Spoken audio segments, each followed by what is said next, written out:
House to allow Senior Counsel Paul Mwite for the Deputy President, one, to locate his client and report back at 5 so that we may proceed with these proceedings.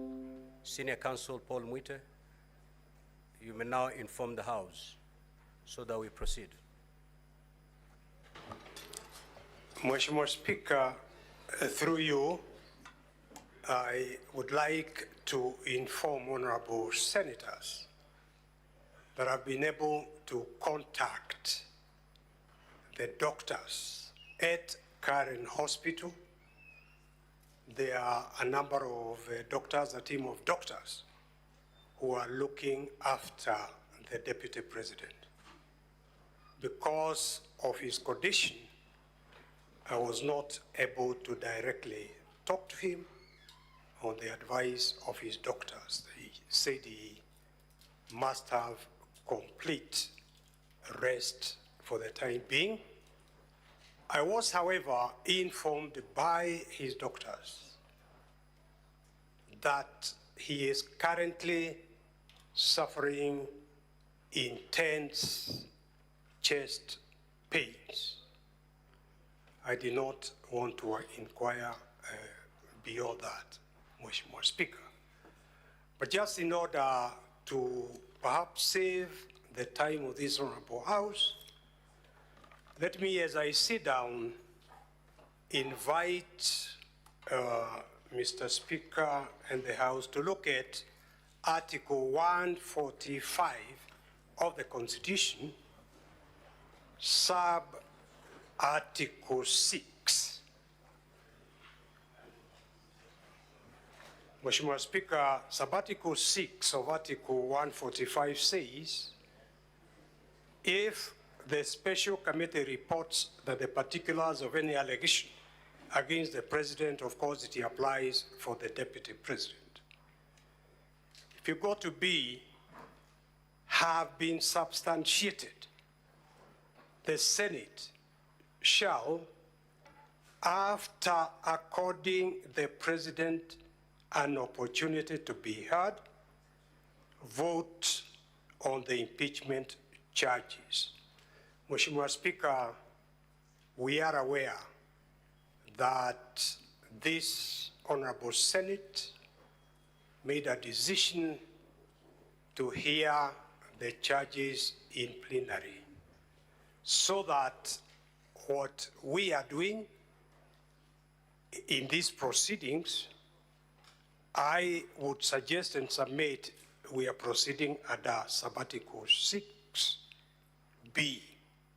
And under sub-Article 6B, this House, by the Constitution, is obligated to accord the Deputy President an opportunity to be heard, which is why Rule 11 of the standing orders of this House specifically provides, Rule 11, where the National Assembly or the President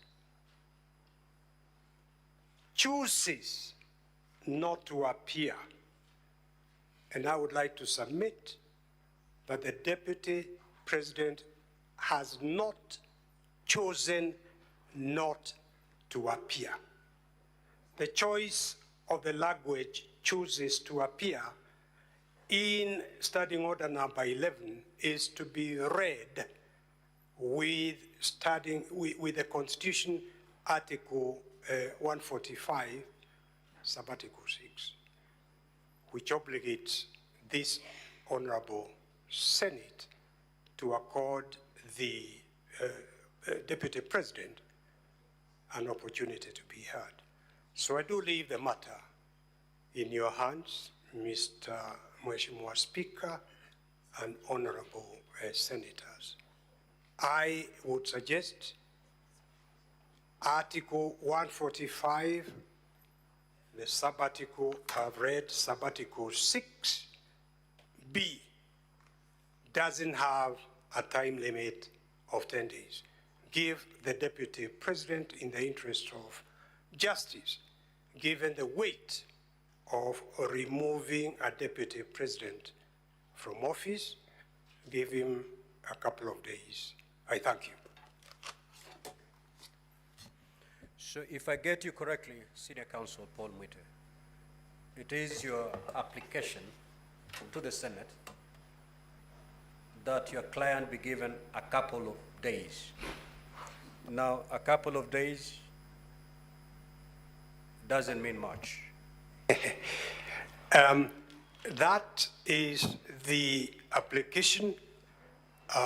What I had in mind, I would add the word humbly requests Mheshimiwa Speaker and this Honorable House, the Senate, a couple of days I had in mind up to Tuesday. We should be able to know when the Deputy President is able to come and defend himself. I thank you. Counsel for the National Assembly. Mr. Speaker, sir, permit me to start by registering our greatest sympathies and empathies and from the team, the National Assembly. Of course, issues to do with health are issues that are beyond our control. Mr. Speaker, sir, that said, we also would want to be cognizant of the fact that we are dealing with a constitutional moment. We are dealing with an item whose timelines are prescribed within our Constitution. Mr. Speaker, sir, contrary to what learned senior counsel, Mr. Paul Mwite, would want to persuade this House to believe, the proceedings before this House have not been the subject or have not been transacted pursuant to Article 145(6). Mr. Speaker, sir, on the 9th of October this year, this House did pass a resolution pursuant to the provisions of Article 145(3). Mr. Speaker, sir, pursuant to that resolution, there was a Gazette notice which very clearly indicates that this House was not going to determine that, the matter at hand from a committee perspective, but that the whole House would then be determining the matter. It then follows, Mr. Speaker, sir, that the provisions of Article 145(6) would not be applicable. Mr. Speaker, sir, in the same Gazette notice, you did gazette the 16th and 17th of October to be the days assigned for the hearing and determination of the motion that is before you. That said, Mr. Speaker, sir, we appreciate the place of fair hearing and an opportunity to be accorded the chance and the facilities to be able to defend one's self in a motion such as this. Mr. Speaker, I would want to add that the opportunity to be heard does not have to be oral.